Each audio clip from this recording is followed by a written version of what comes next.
And another example, there is a hadith in chapter of sleeping, the dua before sleeping, like we recite Allahumma bismika amutu wa ahya. Similarly, there is another dua recorded in Bukhari Sharif, bismika rabbi wada'tu jambi wa bika arfa'u in amsakta nafsi farhamha wa in arsaltaha fahfadha bima tahfadh bihi ibadaka as-salihin.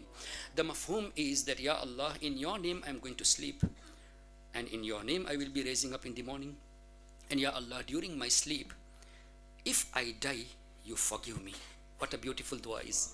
नींद में मुझे मौत आ जाए तो मुझे बख्श देना, मेरी रूह को तू बख्श देना, फरहमहा, उस पर रहम करना, have mercy on my soul.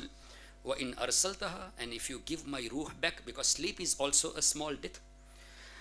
When you give my ruh back, when I get up in the morning, fahfadha, Ya Allah, protect my iman. Subhanallah. What a beautiful dua Nabi sallallahu alaihi wasallam has taught us. Ya Allah, fahfadha, mere iman ki hifazat farmana. Itna kafi tha.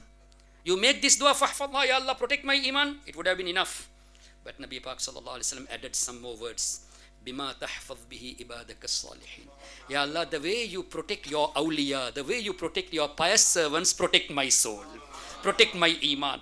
Now, for the protection of iman, our Nabi has instructed us to make dua by the wasila of the awliya.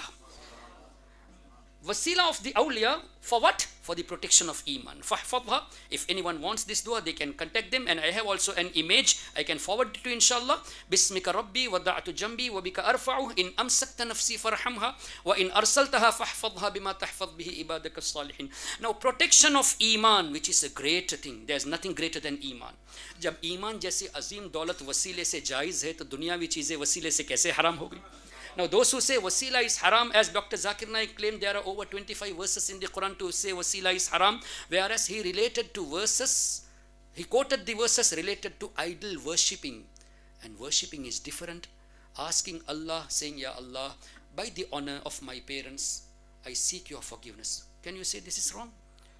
आप अल्लाह की बारगाह में दुआ करते हैं, अल्लाह मेरे माँ बाप के सदक़े में मुझ पर रहम फरमा. How come this be wrong? तो जब माँ बाप के सदक़े में अल्लाह से दुआ मांगना ये गलत नहीं, तो हुजूर का वसीला पेश करना कैसे गलत हो जाएगा? और यहाँ हमारे नबी औलिया का वसीला की तालीम हमें देते हैं कि ईमान के लिए उनका वसीला पेश किया गया है, हमें तालीम दी गई है. तो ईमान जैसे अजीम दौलत वसीले से जायज़, तो बाकी चीज़ें कैसे हराम हो गई? Now because they do not believe in वसीला, what he did, you know, Arabic hadith is mentioned, but that particular hadith has not translated. Empty rakha hai. You can see the published version or even the online version. Hadith in Arabic you can find, but the English translation is not there. Why? If the people refers to that translation, they will get to know wasila is proven from Bukhari Sharif, and they do not believe in this. They don't want you or your children also to believe in it. Mazar Sharif ke bazu mein masjid hai, masjid mein namaz jaiz. They do not believe in it. So they have not translated that hadith by using the term that it is impossible to translate. How hypocritic is. कितनी बड़ी hypocrisy. अब जो आदमी हदीस को रख के अपनी hypocrisy दिखाए, उसको हम कैसे हमारा इमाम माने? The one who is hiding the hadith of Nabi Pak sallallahu alaihi wasallam by telling a lie that it is impossible to translate, how can we accept them as scholars? No, my dear brothers. Now this I referred to few things with regards to La ilaha illallah.